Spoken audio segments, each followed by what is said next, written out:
Hey, what's good, everybody? It's me, your hero, Benjamin Banks, and you are listening to and watching a brand new episode of Leveling Up with Benjamin Banks. And joining me, as always, are my co-hosts, Rebellious D and Trav. How you fellas doing today? Ready to rock. Peachy. Let's get it. Time to go. Guys, it's good to have you guys back because I know y'all been on vacation. Like D, you know, while he's been on vacation, he's kind of been here. And then Trav, you know, you were out in the wilderness, so it's good to have you back. Hey, very welcome, sir. Here we are. And joining us on today's episode is Mr. Ethan Gallardo, professional voice actor. How are you doing today, Ethan? I'm doing great. Thanks for having me, guys. I'm super stoked to be here. Yeah, it's good to see you. My boy put some sizzle when he pronounced that last name too. I was digging it. Hey! I wanted to make sure that I did add a little sizzle to it, man. Sizzle. And you know, Ethan. First off, I want to say, and this is to everybody that's watching, because if you're listening, you can't see, but Ethan got on the Wu-Tang Clan shirt, and you know, we just had our boy Anakin Slade up here, and he's a huge Wu-Tang Clan fan. So this is 2 for 2, Trav. Yeah, back to back. Hey, Wu-Tang forever. Oh yeah, hey, forever. Right. And you know they ain't nothing to mess with. Right. So before we get into today's episode, everybody that's watching at home or in your car or at the library or wherever, make sure that you like this video, you subscribe to the channel, and you hit that bell button so that way you're always notified when we have new content here on Leveling Up with Benjamin Banks. Podcast in the description. Like, follow, subscribe to the channel. There you go. Thanks for watching. Bars. Hey, we going hard. I love it. I love the it. gate. Hey, we all back together, and like I love the energy right now. I know we're not in the same room, but I feel it. It's electrifying. Got a brain. That's right. But no, Ethan, you know, again, thank you for responding to my message when I slid into your DMs, man. Because you know, I'll say, man, this year we've been sliding into a lot of DMs, and we've been getting yeses most of the time. Oh, that's awesome. Yeah. It's always, hey, I'm always open to having people come in and start a conversation, whatever it may be. It's always good for me. So thank you for reaching out. Oh yeah, you're welcome. You're welcome. So something that we do here on Leveling Up with Benjamin Banks with all of our guests is we ask, what is your origin story? Every hero or villain has one. So tell everybody who you are. My origin story. All right. Well, so I've been, hi, my name is Ethan Gallardo is how I say it. I've heard my last name said so many different ways now. I'm like, however you want to do it, really. But I've been acting for like a really long time now. You know, I'm sure you hear that a lot. A lot of actors start acting when they're like pretty young. And I started off in theater when I was like maybe in middle school. And it was theater. And I also it was a bilingual improv troupe in middle school. So I started doing improv at a really young age. And the kicker was like, I'm not bilingual. So I got really good at improv because half of the time I had to just roll with it, you know. But I did pick up. So I grew up in South Texas. I grew up in a city called Pharr, and that's not a joke. It's Pharr. People always think I mean just really far away from where I am now, but I grew up in a small town called Pharr. It's it's basically on the border between Texas and Mexico. So, you know, I did eventually pick up on a lot of that kind of stuff. And I was able to, you know, have that, you know, both sides having those two cultures, you know, kind of collide. And that was a really interesting experience for me. So I went on, I kept doing theater throughout middle school. When I got to high school, I ended up going to a school that wasn't in like my primary district. It was more for like science and math. And I like science, but I hate math. I can't stand it. And I had told my parents, like, I want to go back to high school, public school, because I want to do drama. Like, I want to act, you know, I don't want to, that's kind of like the thing that I was really being drawn to. So I ended up going back to high school. I went back into theater, and I was doing a bunch of stuff there. And there was a guy in my class. His name was Christian Blake, and he was like a young aspiring director. He was super into like Christopher Nolan films, and he wanted to just replicate them the best that he could, just his whole style. And then we started really getting into filmmaking, and I started doing like on camera stuff in high school. And a lot of it was kind of really cool action type movies and really the dark and gritty, you know, kind of thing. So I felt like this big action star like in high school, and that was really, really fun for me.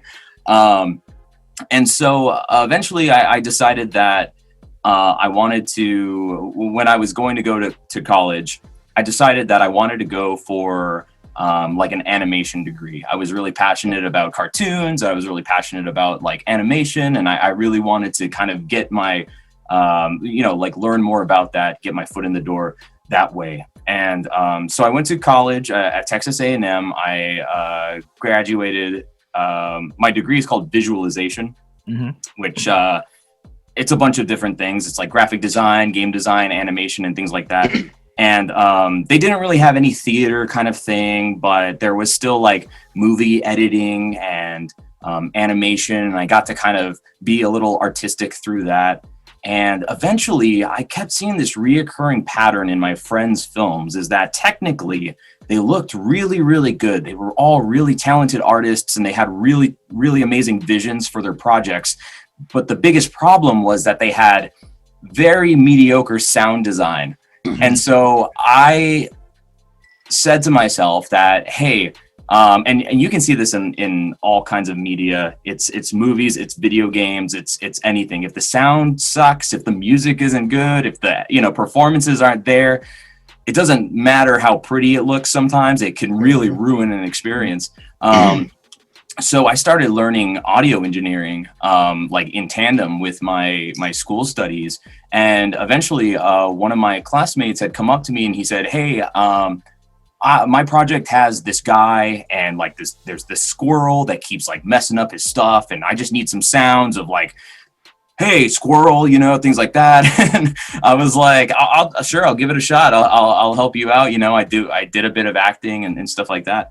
And there was a recording booth. There was a sound booth upstairs, but it was only available to graduate students, like people doing their, you know, grad studies. And I had like begged for them to let me try to use the mic, and they actually let me use it pretty easily. They were like, nobody really uses it. We spent a lot of money on it, so go for it. And then it all just kind of took off from there. I was in that booth probably every day doing audio stuff for my classmates. One of my classmates, he introduced me to, I knew about it before, but I wasn't involved in the community or knew really much about it, but he introduced me to Newgrounds. And Newgrounds is the slogan is everything by everyone. I was able to meet people from all over the world, all kinds of talented artists and things like that. And I was really able to kind of stretch the voiceover muscles by working with a bunch of artists through Newgrounds and stuff like that. And that's where I got my start for voiceover specifically. Wow. Newgrounds.com is, shout out to them, because I have nothing but love for them because they really helped me. They were the stepping stone. And I still go back. I still do stuff for Newgrounds and YouTube and things like that, wherever the artists may find themselves on the platform. But that was the big stepping stone for my whole voiceover career. And then eventually when I graduated, I had kind of just settled on, in my mind, I said, I think I want to move to Dallas, Texas.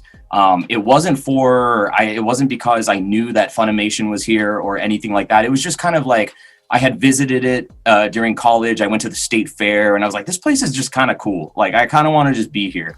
And in college, I had visited Funimation as like a field trip, like a class field trip. But I had totally forgot. It totally left my mind that was even here. I was here and I was just trying to get a job in like graphic design or game design. And my roommate at the time, he actually got a job at Funimation as a graphic designer.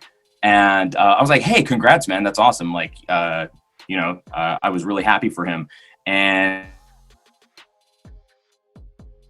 eventually he was like, hey, we're kind of overworked right now. Like, we really need another designer. Could you send your stuff to me? And like, maybe we'll see if we have a spot.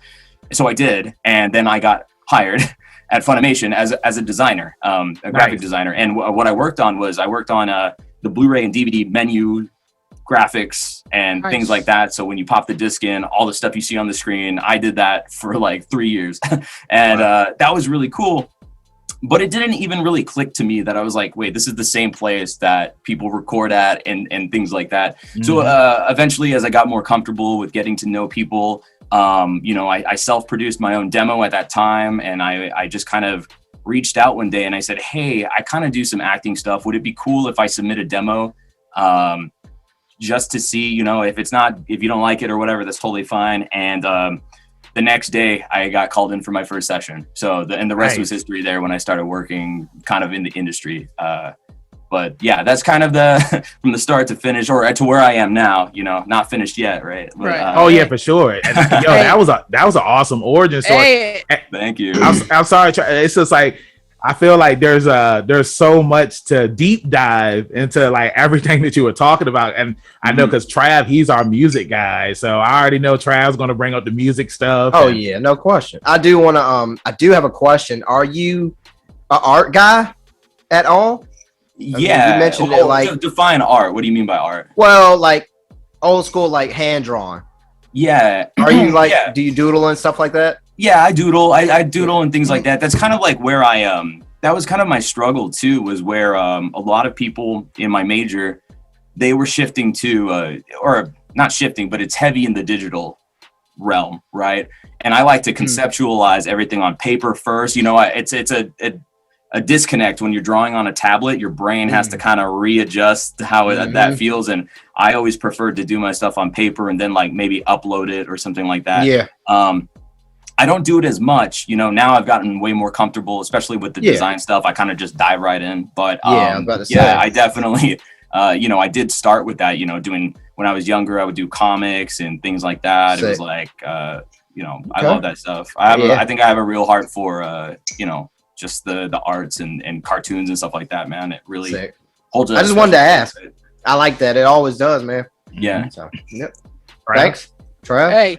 I before we get too far down that road, I gotta ask, man. Going back to the classroom, what was this mic that y'all knew was coming? Hey, I gotta ask about the mic.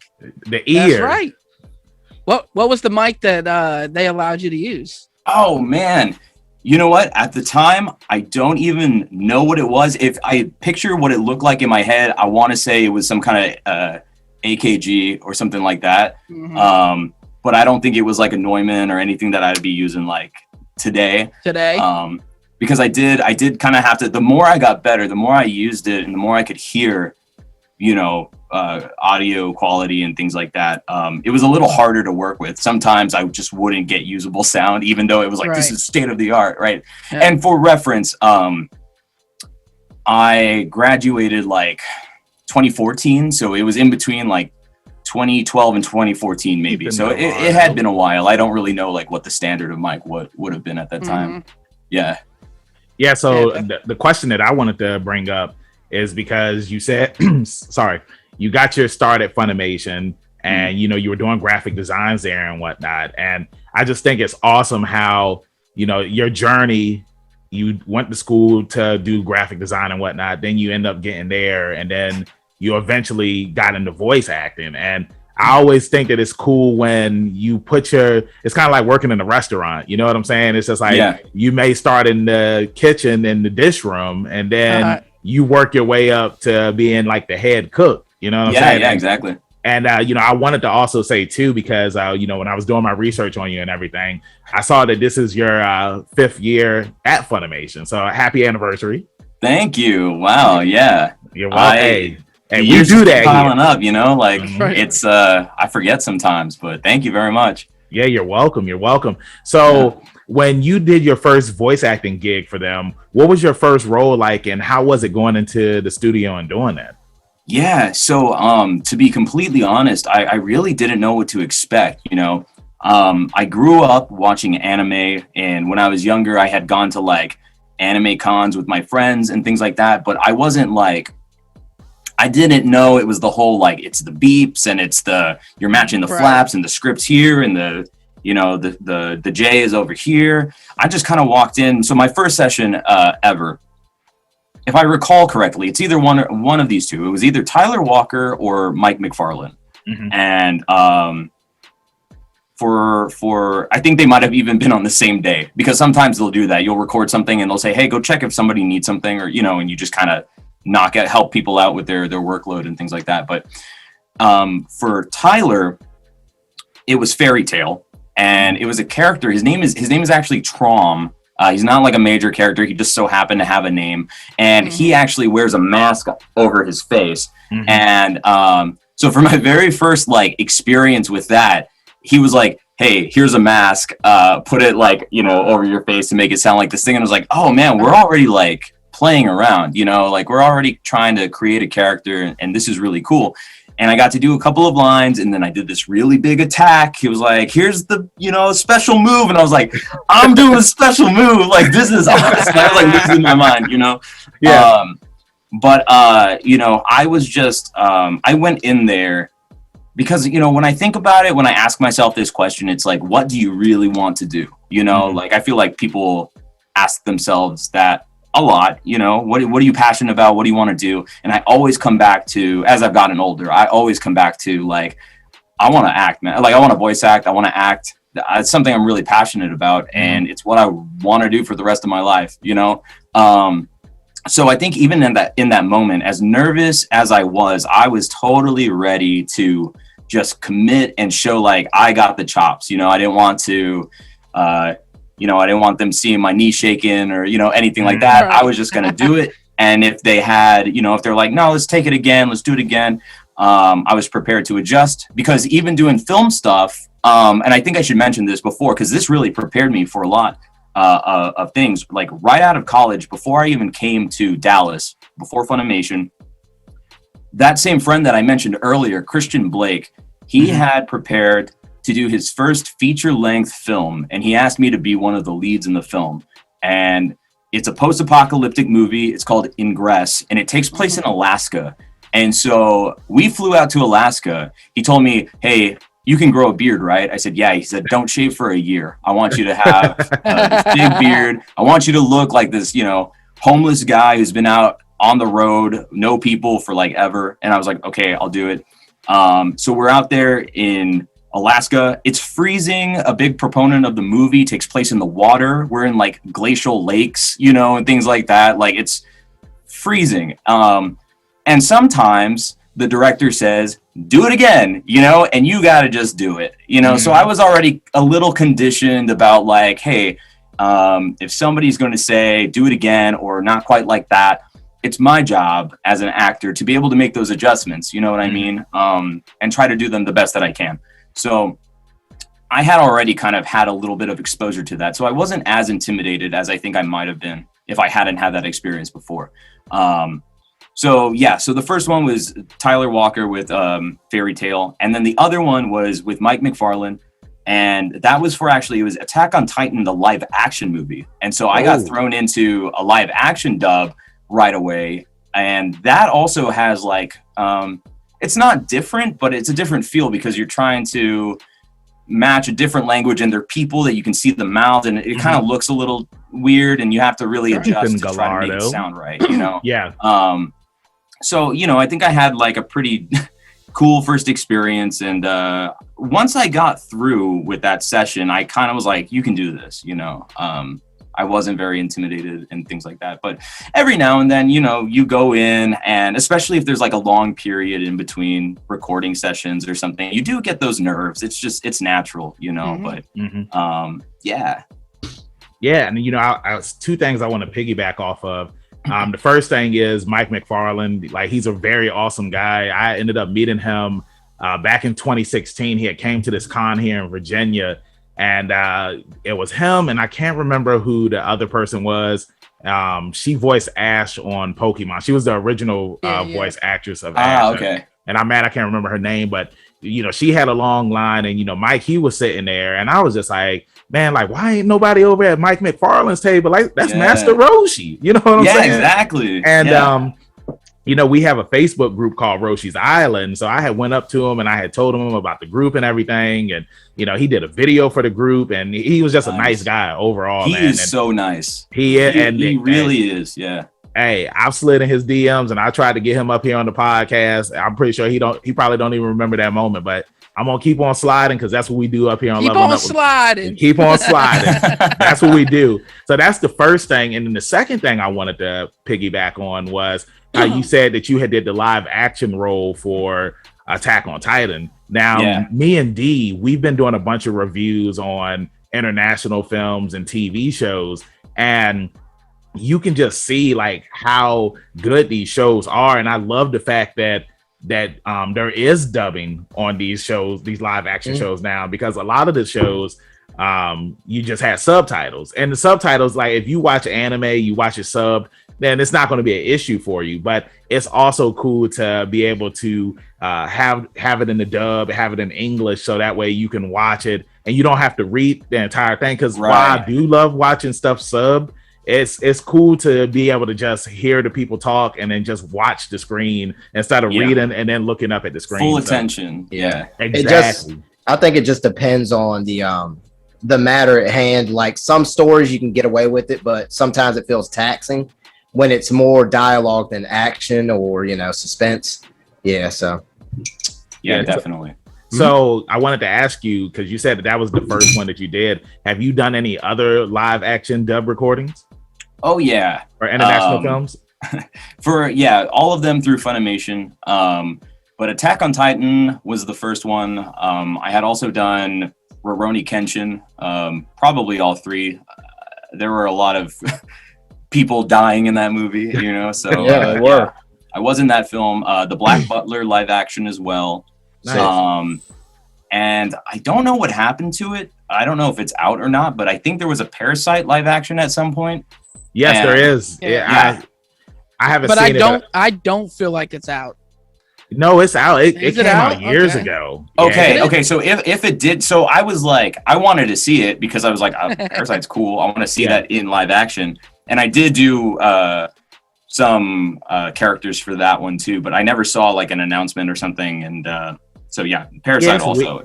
Yeah, it's weird because it's the same thing. What movie? The Promised Neverland.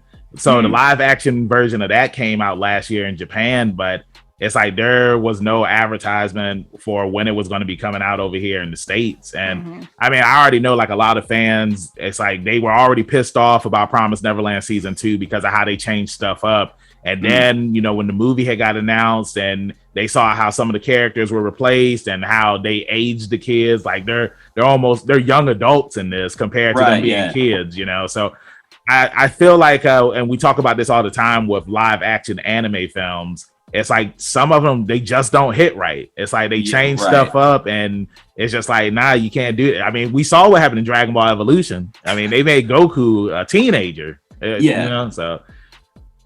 Yeah, but definitely. There's a lot of and that's like a whole nother factor too, like going to the watching a dubbed live action movie, and then also the source material is off too, and then you feel like the voices might be a little off, or like it's a lot of things to a lot of hoops to jump through for dubbing live action, and it kind of creates. Sometimes for some of them, it creates kind of an awkward experience sometimes when you're watching. Yeah, I don't know if you were in this or saw it, but the live action Gantz I thought was really well done. I haven't seen it, but I have heard that one is actually pretty true to like it's pretty damn Gantz true. Universe more true to the manga than the anime actually is. So and so like because what you were just saying about like the dialogue and stuff with live action or just anime in general, the Demon Slayer movie, right? Spoiler alert if you haven't watched it. There is a scene in the sub version where Tanjiro is talking to Rengoku on the train, and Rengoku, his head gets really huge and he's just looking into the distance, and Tanjiro, he's like, what are you looking at, right? But then in the dub, when Rengoku's head gets big, Mm-hmm. Tanjiro's just like, wow, how did your head get so big? So, and I've been wanting to ask this question because I just watched the movie on Sunday, but it's like, why is it with certain pieces of dialogue that it gets switched when like it just seems like it's something so simple? Now I understand, you know, when we were growing up in the 90s and stuff, like when certain video games and animes came over here to the States, it was just like, oh, we got to change this because of it was either religious or you know, they didn't want, you know, it was kids watching this stuff and it was too adult themed. So I understand wanting to change stuff, but why is it like for the simple dialogue that stuff gets changed for certain scenes? Yeah, you know what? That's a great question. I don't actually know the answer to that because of course, there are writers that adapt anime and things like that. So I know for sometimes it's the Japanese or specifically the flaps, the mouth flaps in Japanese just really don't work with the English translation. That's pretty much what it is. Yeah. So it has to be a totally different statement or sentence, and sometimes people get more creative with it. Sometimes people just kind of try to find something that is as close as possible, you know. I do see that sometimes. I'll be in the booth recording for an anime and, you know, I'm doing everything right as far as trying to, you know, make the lines fit, but sometimes it just doesn't work. And the director will pull the line and they'll think for a second and try to get something that works, you know. Right. So that does happen a lot, actually. So. And then to keep it on this subject too, because I know like when it comes to acting on screen, sometimes the actors, they'll ad lib a line or do something that wasn't in the original script. Like, does this happen in voice acting as well? Very well, at least for me, very rarely.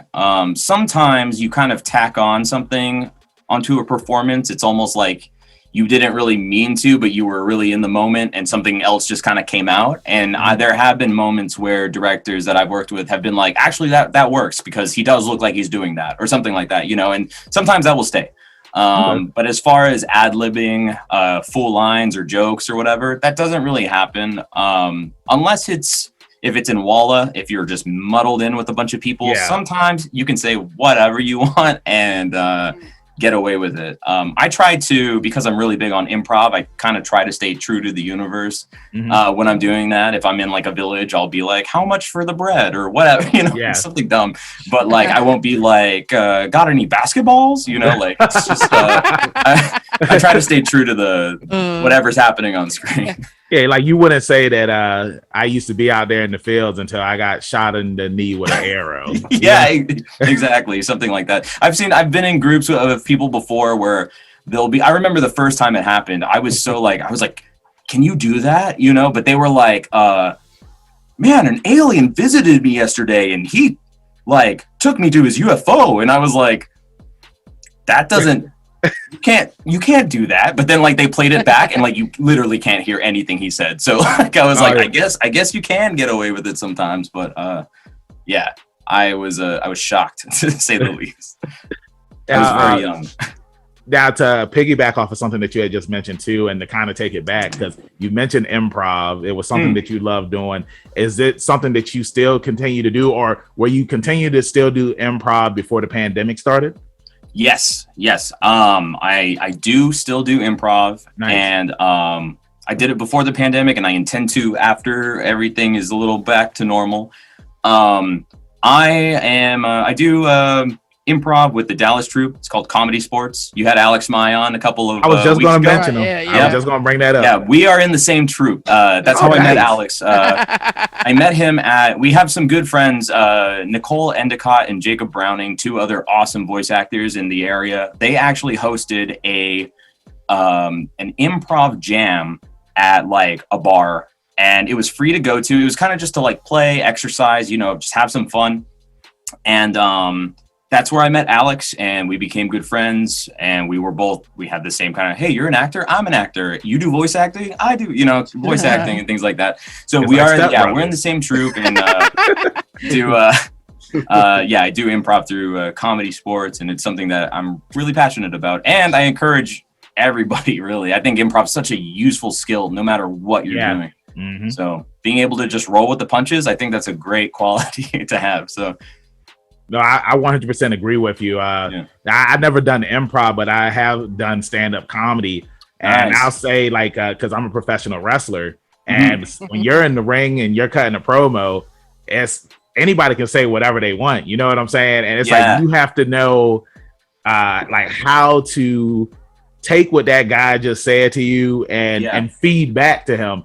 Because if you don't shut that guy up, then he's just gonna keep on going. He's gonna it's kind of like heckling in a way. Yeah, you know exactly. And you have to have just the right. You got to have something, with a little bit of bite to it. Otherwise, it just sounds like it's like that comeback didn't really land. Oh, that you want it to have that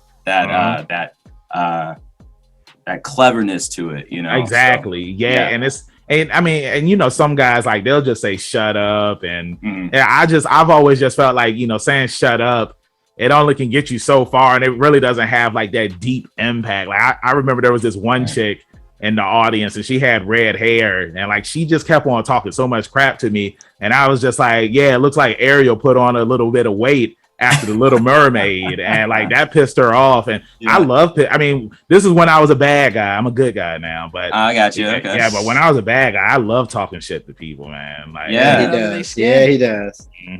Nice. Yeah, it's always fun to have a little bit of that, like, because at the end of the day, it's part of it is really like playfulness, right? You gotta have that. You're willing to play the game, right? Yep. You ain't talking about Triple H. Yeah. You can play the game, or you can shut down and take the L, right? Like that's what it is. That's what I love about comedy clubs, man. Like, have you ever heard of the comedian Andrew Schultz?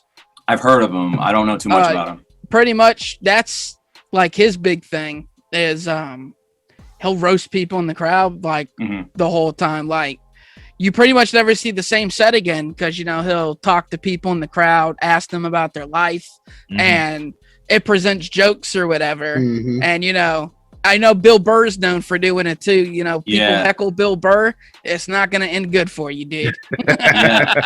I forget where it was exactly, but Bill Burr has that famous clip of him where Philly? Was it Philly? Is that where he is? Philly. Where he makes the crowd mad for talking about one of their teams, I think.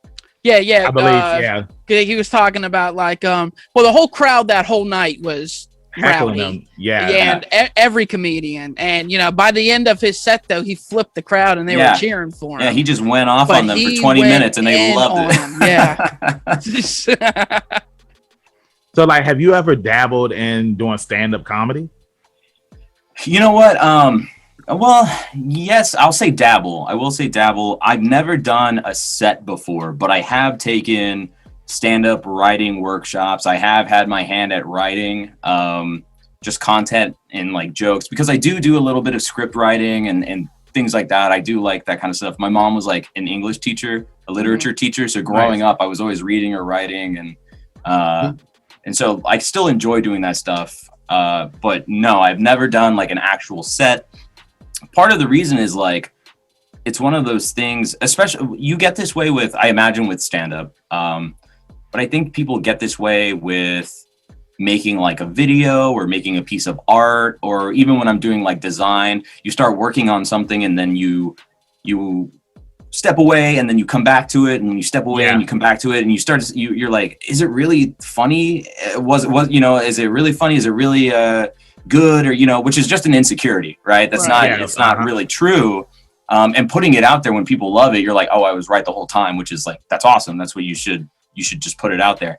But whenever I was really trying to get a grasp on stand up, I was way too insecure at the time. I was like, I don't know if this is going to land or anything like that. So it's something that I would like to do, but I know at the time I wasn't as committed as I probably should have been. And also like just peer review, I know a lot of stand-up comics will tell jokes to each other just to see, how they feel about it and things like that. And I think I really could have gotten more involved with like a community or friends around me or something like that to try to lift me up in that way. But I mean, that's, oh, go ahead, Trav. I was about to say, I think that's why, before Kevin Hart goes out and does those big tours, he'll do pop-up shows at clubs. Yeah. Get a feel. So if you're there that night, you're in luck. You know what I mean? And he'll just test out material and kind of see what sticks or whatever.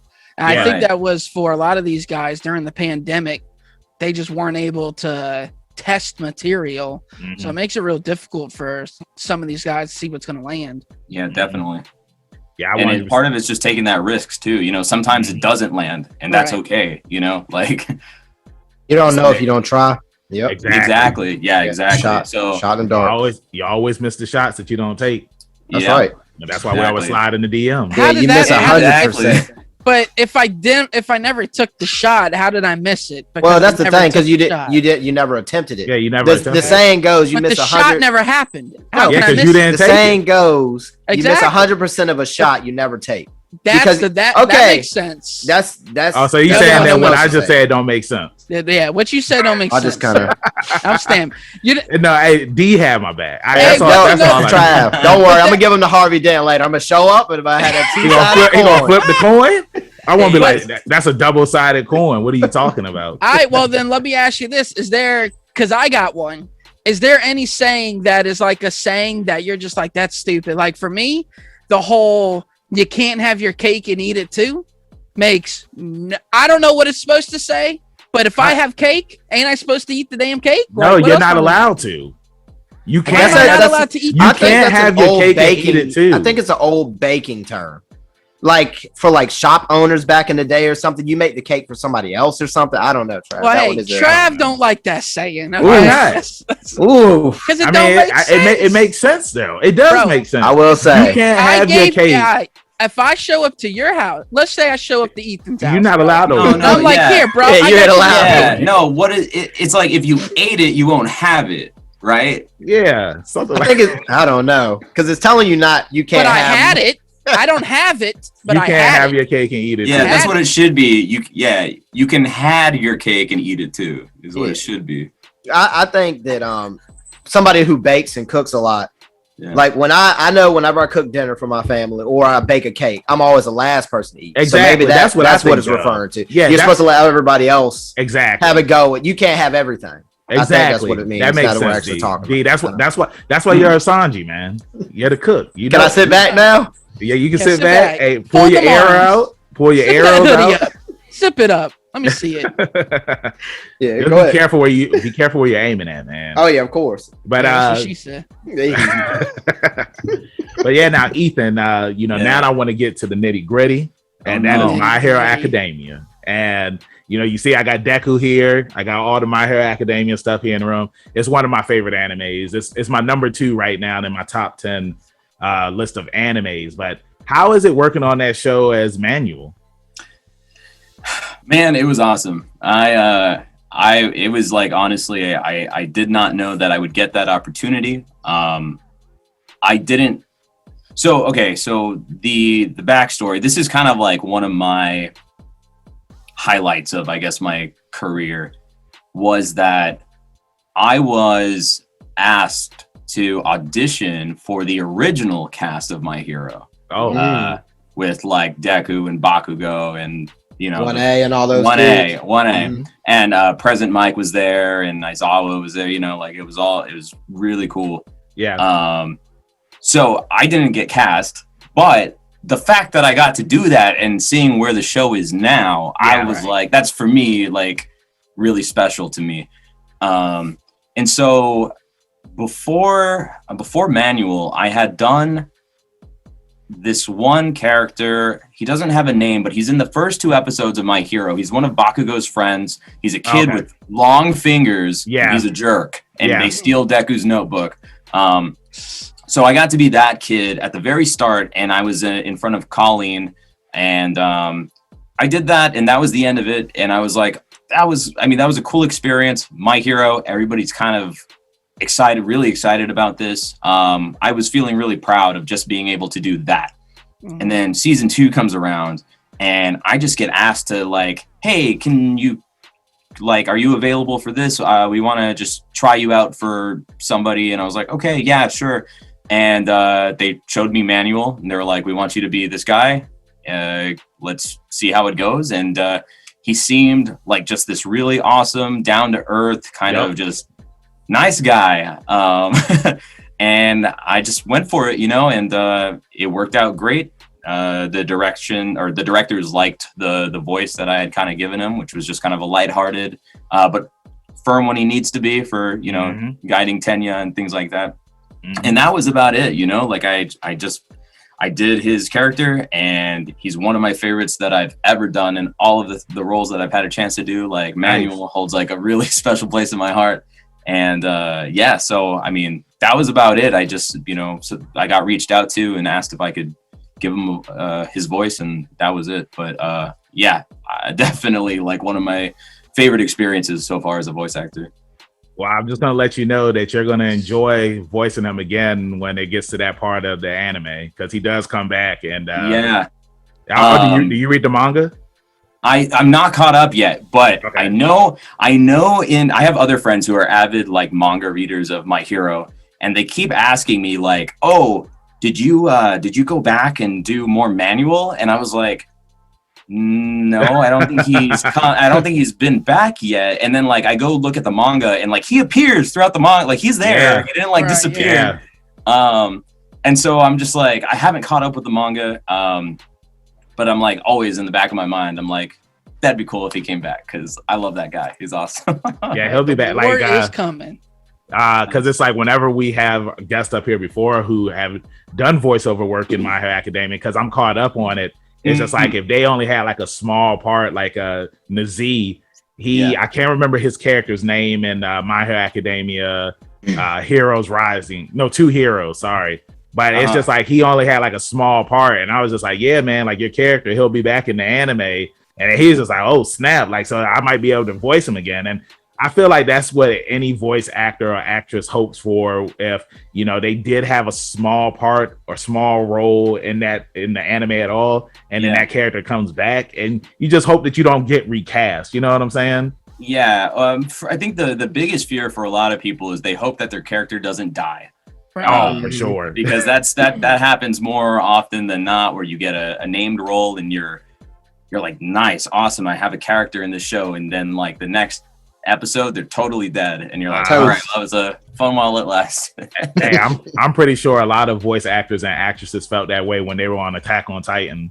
It's just it's like they get a cool character, and then like the next episode, you get eaten or you get stepped on. Yeah. Well, so there was an anime it was a couple years back. It was called King's Game, and it's kind of one of those death game anime. Yeah. And so I don't even remember his name, but I went in to record for it, and I was like, student, like class J, student B, or something, it's like some weird naming. I was like, all right, whatever. Just did his like generic lines or something like that. And then like the week after, I get called back in, and I forget who was directing it at the time, but they were like, hey, it turns out like class B, whatever I said, he has a name and he's back in the show, and you're him, and I was like, oh, awesome. And then he dies, so it's just one of those things. It's a roller coaster of emotions sometimes when it comes to, characters like that. Manuel, I know he's doing strong. I'm hoping he's doing strong. I haven't read it yet, so don't tell me if he's not. Oh no, I won't spoil anything unless you ask. And I don't want to piss a bunch of people off, because I already did that one time when me and Trav did a reaction video, and when Deku had used the Black Whip, I was like, the Black Whip, and then people was just like, well, what is that? Like, this guy spoiled it for us, and I was just like, started all these. That's what he does, though. Not all the time. Sometimes. That's the way it goes when, like, because I've done a couple of characters for One Piece, right? What show is that again? Say what? What show is that again? Oh yeah, One Piece. It's about Get on Trav. Yeah, that's right. Hey, let Banks know. Let Banks know. I don't hate One Piece. I just don't. I just don't think that it's better than JoJo's Bizarre Adventure. Trav, it's good to see you. Hey, if I didn't say it already. I guess my point with that though is like I've only done villains for that show, so like I expect them to not last forever, you know what I mean? As opposed to like a good guy, you don't want to see the good guy go, right? Of course. So I will say One Piece is another one too where they reuse characters because it's so long. You do see some of them, even in villains. Yeah. Even Spoiler villains. alert: some of them do get out of prison and stuff like that. So Yeah, you never know. Especially in One Piece, you never know who you're going to see again in that. Mm-hmm. So I wanted to ask you this next. You said that you went to school for game design and stuff like that. Have you lent your voice to any video game characters? I have. Yes. Nice. That's been kind of more of a recent thing for me, even though like it's been a long time thing. I think before I was doing anime stuff, I wanted to do game voices more at the time. And I didn't really see that much. I don't want to say I didn't see that much success, but at the same time, I didn't see that much opportunity. I didn't have as much as I did anime. But excuse me. Yes, for games, I've done a couple of characters now. There's a horror game called Visage. I'm a couple of characters in that game. Nice. I am a character called, what is his name? I think it's like Young Jed in Borderlands 3. I think it's called the Bounty of Blood, I think is the DLC. And I'm one of the bosses in the end game called the Quartermaster in Borderlands 3 as well. Nice. And I just recently announced that I'm a Smite skin for the god Horus in that game.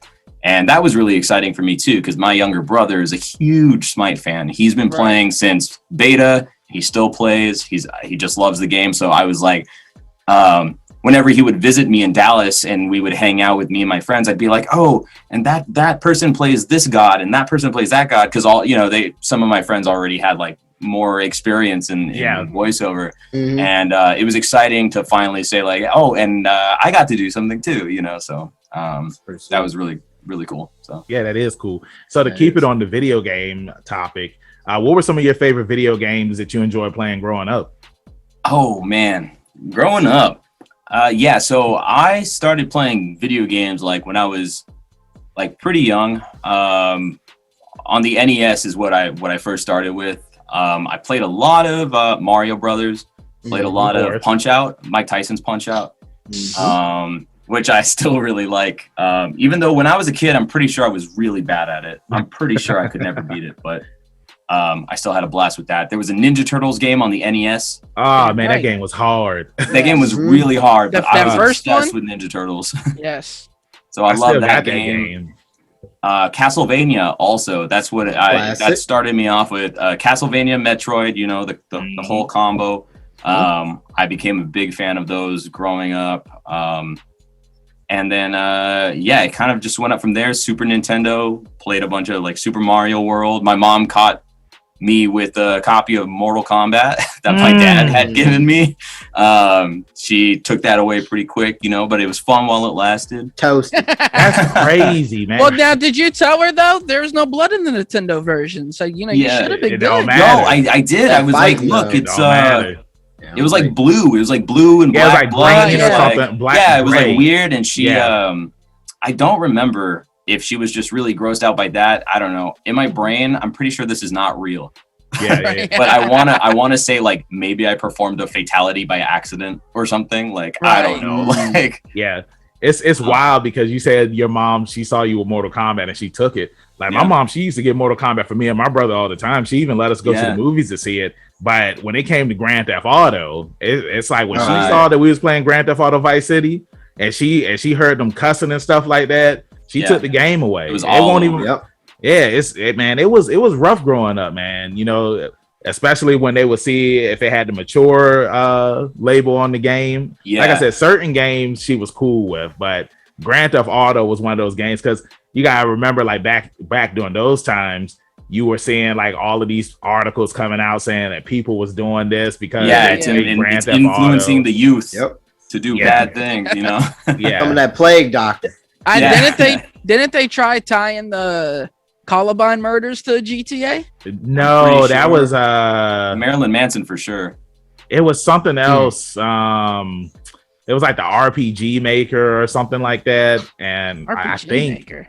It was this game back in the day on the. I know RPG Maker because I used to make my own games on it on the PC, but I don't see the correlation there. Is what I can't remember what it was, but Hey, man, sometimes you can't have your pie, you need it too. You know what I mean? But you can have your sushi though. You can have your sushi. And your ramen. Gotta have your ramen. Ethan, let me ask you this: do you like ramen? I love ramen. Oh yeah. What's your favorite ramen? Like, what do you get in your bowl?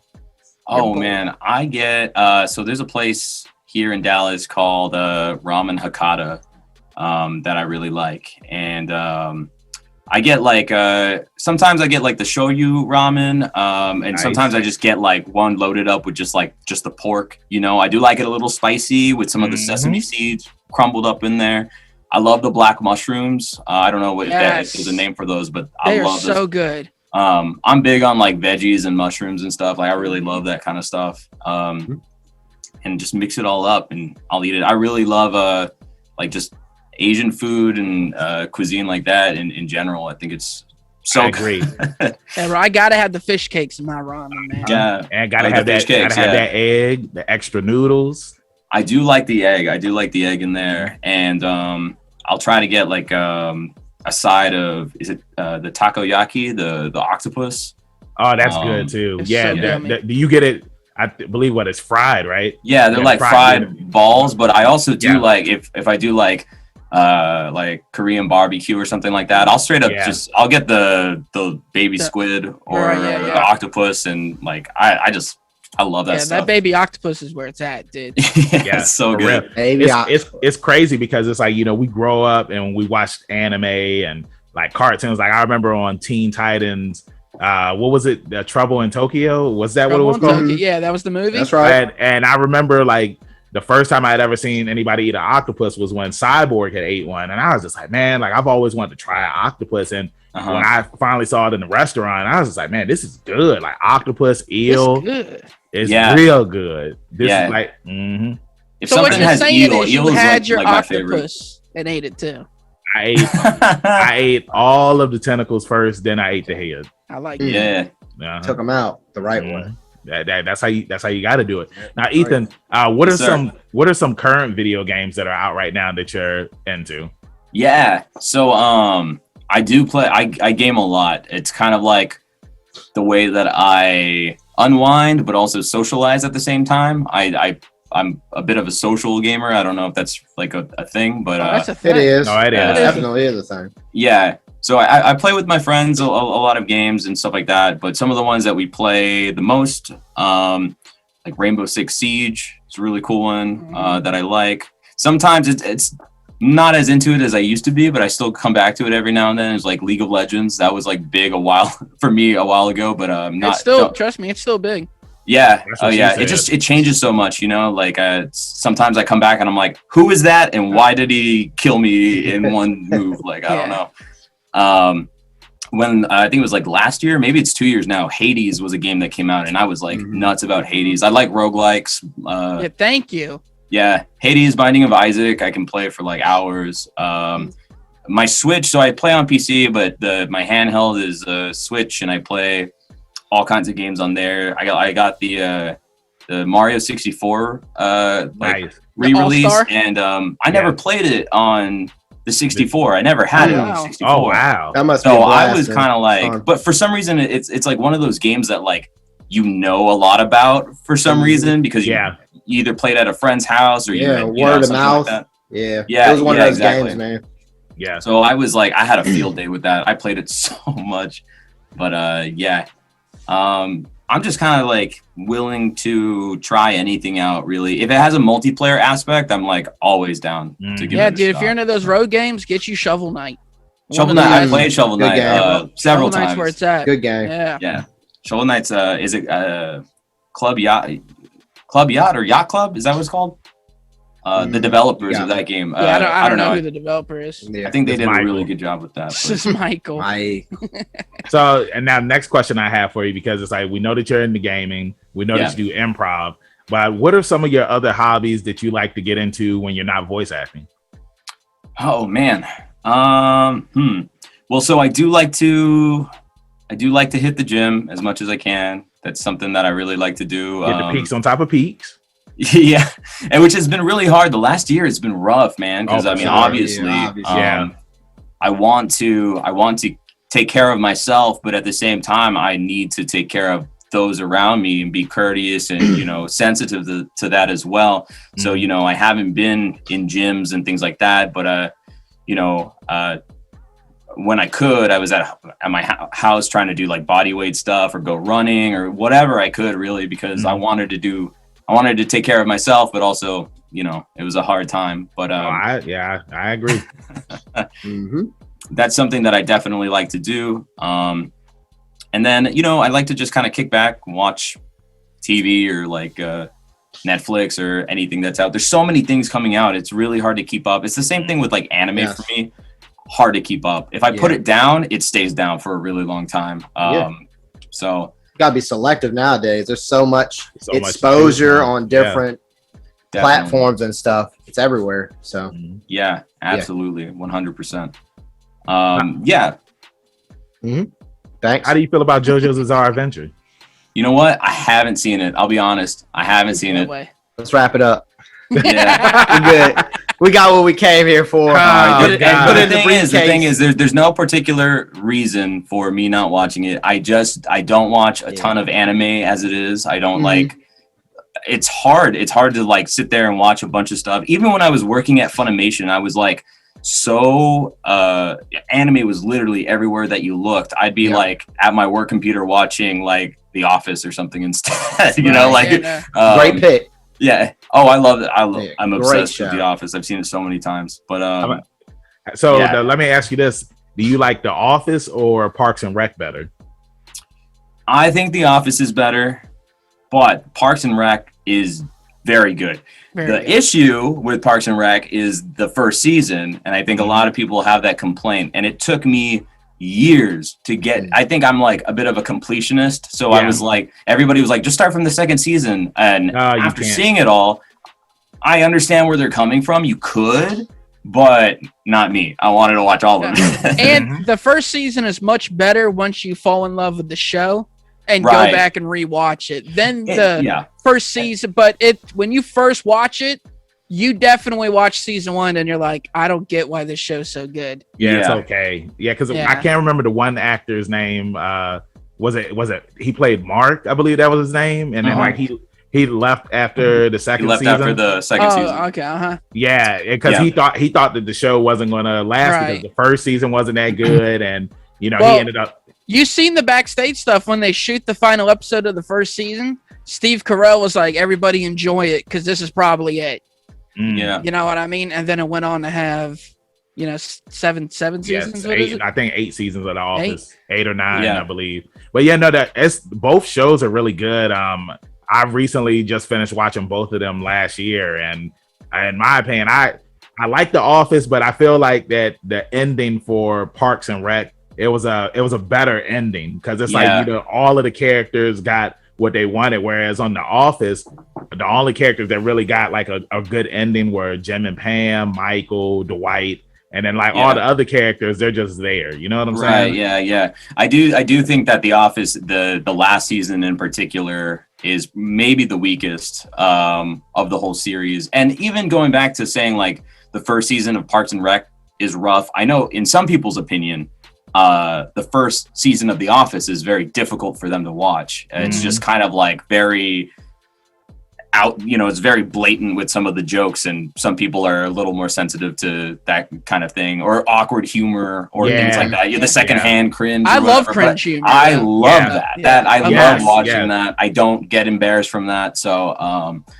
you know, everybody's different. People have different humor and tastes and things like that. I totally get it. But for me, The Office, and I think Steve Carell's performance is amazing in that show. And both shows, I mean, Parks and Rec has Chris Pratt, who I absolutely, I love him so much. He's the best character in the show. He's great. So between him and Aziz, I like both of them. Yeah. And now, to piggyback off, because you said that you love the cringe stuff, I take it that you're a fan of Eric Andre. I like Eric Andre. Yeah. He took me a while to like warm up to, because he was just so, to me, it was instant. You know, I loved it instantly. I was like, this guy is wild. Yeah. The stuff that he's doing on his show, like, I mean, and it's crazy. I love how on the Eric Andre show, because the clips are so short, it's like you don't even have to watch the entire season. Like, you can just go on YouTube, Just like watch there's all the clips. Yeah, just watch the clips, and like they're hilarious. Not all of now. Sometimes some stuff is cringe. You know what I'm saying? I feel like when it comes to like cringe stuff, like there's a certain limit that everybody has. Just like when it comes to eating spicy food, like there's a certain limit that you can have, and that's how I feel. Or you end up in the parking lot puking. You know what I mean? Exactly. Yeah. Have you seen his movie? There's like a Netflix movie. With him and Lil Rel. Yeah, him and Lil Rel and Tiffany Haddish, man. Tiffany Haddish, Dude, I'm telling you, man, when they sucked up the suit with the vacuum, I lost it, dude. When he was singing in the mall and everyone's just like, what the hell's going on? Yeah. I love stuff like that gets people's real reaction. Yeah, stuff like that. I liked Loiter Squad when that was on Loiter Squad. Adult Swim 2. I mean, I like Tyler a lot too, so that kind of helps. But I love shows like that. It's just it's fun. I think it's fun to watch. So of course. Yeah. So I have one final question. Trav, D, I know D has his final questions. Trav, do you have anything else? Hey, don't worry about it, man. Okay, I'm not gonna worry about it. All right, my final question for you is to anybody who wants to get into voice acting, what is some advice that you would give them? Okay, yeah. It's been a while since I've been asked that question. I think a lot of voice actors get asked a question, or at least one similar like that. But for anybody who wants to get into it, I would say study up. It's one of those things. If you're wanting to be a voice actor just because you like to watch anime, you probably need a little more practice with just getting your feet wet with acting. Take some classes, read some books, do some improv would be my suggestion. Look online. I know there's a big question about what microphone do I use, what software do I use, things like that. All that stuff is online. You got to just do a little bit of research and figure out what's best for yourself. You can have a high-end microphone in a really bad recording space, and it's not going to make much of a difference than if you spent that extra money on a good recording space and a Yeti mic or something like that. You can make things work for you. So I would just do a bit of research, figure out like really what you want to do. Some people are, they want to make this a career. Some people just want to do it for fun. It's more about figuring out what you want to do. What is voice acting to you? And I would say, just practice. Some of the biggest stuff is just practice. Practice to your favorite shows, practice to YouTube clips. If there's a performance that really stands out to you and you want to try to learn how to have that energy or that performance of practice, do it. I do that all the time in my car. If I'm singing, sometimes I'm just talking to myself, and sometimes I'll talk to myself and I'll say something and then I'll repeat it as if the first take wasn't good. You know what I mean? Like, it's like, I'm just kind of always trying to think about what a performance could be. So yeah, I mean, there are resources out there. There are people who are willing to point you in the right direction. I think some people are afraid to approach voice actors, and from what I've experienced, they're all really, really nice people. Yeah, that's true. Our experience too. Yeah, from our experience, all of the voice actors and actresses that we've had up here, like they're all nice people. And yes, they are. Whoa, easy, Trav. Hey, Trav, don't get us canceled. Hey, I'll call Trav the baby. Hey, people gonna start clicking on our video. You're in some hot water now. Yeah, the baby. Too far.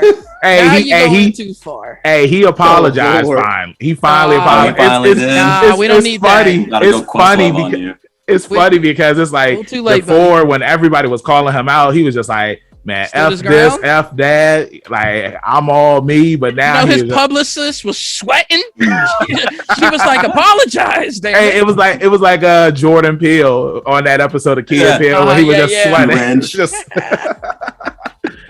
But Ethan, thank you so much for answering my question. And D, go ahead. Hold on, your boy got it. I gotta wrap it up, man. Yeah, Trav said, "Don't worry about it." Trav said he got it. All right, go ahead, Trav. But that's because I don't want you to know my question, bro. I know it now. Exactly. Now you don't know it. You think you know. I got all the cakes. And I'm okay. eating them. Okay. Okay. No, but something I was pondering about. I've actually thought about this for. Yeah, your boy be sitting here, and I ponder, and I wonder, and we have so many voice actors on here that kind of strictly just do anime or video games, and they never really, I guess, go into the field of American cartoons or anything like that. How hard is it to? It just seems like that's a whole different, even though it's still voice acting. It's I don't know if it's a different animal, but it seems like it's a different like league. I guess you could say.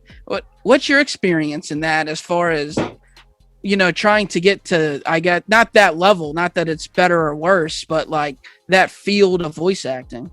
Yeah, that's a great question actually. It is. Sorry, the question was, what was my experience in that, or if you even have one, but as far as maybe people that it's like, how hard is it to get to that side of things? Yeah, so I would say that to get to that side, I think it's a big step for a lot of people, because a lot of those studios that produce those shows, I'm talking like the things you see on Cartoon Network or Adult Swim or something like that. Yeah. Those are all based out in California, and California has SAG-AFTRA, the union. In Texas, we don't have a union, so we can't just hop into that without getting, going and recording and getting a membership that says that we're permitted to perform in those shows, basically. Right. Unless you're written in, which is just extra paperwork. I would say unless you live in California, that's really difficult to do on that level, going to that side. For me though, because I got my start, like I said, on Newgrounds, there are animators who produce cartoons on like YouTube and things like that, that are Western style cartoons and animations that I have really been passionate about in the past. Flash Gets, Sam Green, Red Minus, Speedo Sausage, a couple of people out there that I'm just like really big fans of their artwork and their storytelling and things like that, that do Western style animation and cartoons. And that's kind of the realm that I'm in. And you would think that it's like, it's not like Rick and Morty or something like that, but it still gets millions of views on YouTube, and it's still me putting my voice into things. So that's kind of my experience with it. But I would 100% love to do like real, production cartoons and things like that. But I think I would have to like prepare for that next step of my acting career and just kind of take that leap whenever I get to that stage. All right. Am I up? Is it my turn? Tag them in. Trav, hit me, Trav. There you go. All right. So I have two different questions, kind of same field, but first I want to know, growing up, was there a TV show or a movie horror based, anything that really scares you and stuck with you? Horror based. Yes. He smiled. There's probably one. I have to think for a second, because I like that. So I'm a massive horror fan. Nice. Who's your guy or girl? Absolutely love horror movies, but I will tell you this: the one that scared me the most, and I will tell you because I've seen the whole series, and the one that scared me the most was Child's Play 3. I knew you were gonna say that. That's a good one. That's a good one. Specifically, that was the cat. Is that the one where they're in the military school? Yes, military school. They're in the military, and they go to like the theme park. Yep. That theme park was pretty scary looking too. Well, so that was it. So like my parents didn't like let me watch scary movies, or like going back to the video game thing. If I wasn't if the box had a T on it and I was 12 years old, I wasn't playing it. You know what I mean? Like it was like that kind of level of But mom, it's Super Smash Brothers, no, you can't, So what had happened was I was fairly young, and I was at my grandparents' house, and I think it was a Halloween or something like that. And I just remember, all I remember is I was passing through, it was like a double door into the entertainment room, and I was just passing, and I glanced over at the exact moment that Chucky comes up out of just dying in that movie. His face gets torn off by a giant fan. He's bloodied. He's nasty looking, and he just screams. And I was like, "That's it. My life's over. I can't ever go to sleep again." Pretty bloody. That's the one that really got me when I was a kid. Yeah. Hell yeah, I like that answer. Second question for you: do you have a favorite 80s or 90s or both movie? Or movies. Wow. Or both. Yeah, one in each, I guess, decade. Yeah. Either, or you could just give me one. Doesn't really matter. Up to you. Yeah. I have to think about it. Yeah, take your time. I'm just gonna look at Benjamin. He doesn't know I'm looking at him. No, I do. I bet you do. No, he just, don't you crack your knuckles. I'm ready. I'm ready. Well, so I know my brain is just thinking Disney, and I know I've seen like way more than that, but I know when I was a kid, this was like early 90s. I know when I was a kid, The Lion King was like my favorite movie. The Lion King, Goofy movie, those two I watched like forever as a kid. I like that. What about the 80s? The 80s, that's a little harder. I'm a 90s kid, so 80s. Well, what happened with me was when I got older, it made me go back and start watching. A lot of people go back and watch classics. So yeah, definitely. Yep. I was going to see it. Like the first thing that popped into my head was John Carpenter's The Thing, but that's 70s. That's my favorite. I think that's 70s. So I think that is no, it's 80s. It's like early 80s. Are you sure? Okay, then that's my answer. Yeah, I'll look it up right now. Yeah, let's look it up. I think it's on the borderline. 1982. Okay. That's my answer. Because that's in my head. That was like the first thing that came to my mind because that's one of my favorite movies of all time. Same. Great practical. Modern movie, Spider-Verse is like my favorite movie. I can watch that movie nonstop. I love that movie. Hell yeah. I love all the answers. You get it looks like you lose this time, D. No. Look, take it easy. No, you was hoping that he would have said something. Yeah, I said, how about 80s? Proof. How about 80s? Yeah, do you plead the fifth? I don't plead the fifth. 1, 2, but 3, with that 4, being said, Trav, tell them where they're gonna find you at. No, I'm just kidding. Thanks. Take it. Take the mic. No, hey Ethan, thank you so much for joining us, man. Like it was awesome having you come up here and just sharing your time and just talking with just three guys, man. We really appreciate you coming up here. And before we let you go, let everybody in social media land know where they can find you at. Yeah, so you can find me at twitter.com at Ethan Gallardo VO. And you can find me there. You can slide into my DMs anytime. I'm always happy to talk. So, hell yeah. Nice. Like D. You can find me at rebellious_D23 at Instagram.com. Trav. Hey, hit him with the shot, baby. And of course, you can find me, your boy, on Instagram at ZK Audio. You can find me on the Twitter at TRAVIOSZK. And where they gonna find the world's #1 hero at? You can find me, your hero, Benjamin Banks at @KingBenji_Banks on Twitter and Instagram. And you can find me on Facebook at Benjamin Banks. I should be the first person to pop up. If not, then I need to contact Mr. Zuckerberg. Thank you again, everybody that's watching this episode and listening. And we'll see you next time on Leveling Up with Benjamin Banks. Like I always say, keep that pinky up, stay positive, and we'll see you next time. Peace. Thanks again, everybody, for watching another episode of Leveling Up with Benjamin Banks. Make sure you like, follow, subscribe to the channel. Podcast, we got that too. Make sure you give us a thumbs up and hit that bell for further episodes and notifications. Thanks a lot to our patrons. And if you don't mind, join the Patreon. We'll be having new specials coming up soon.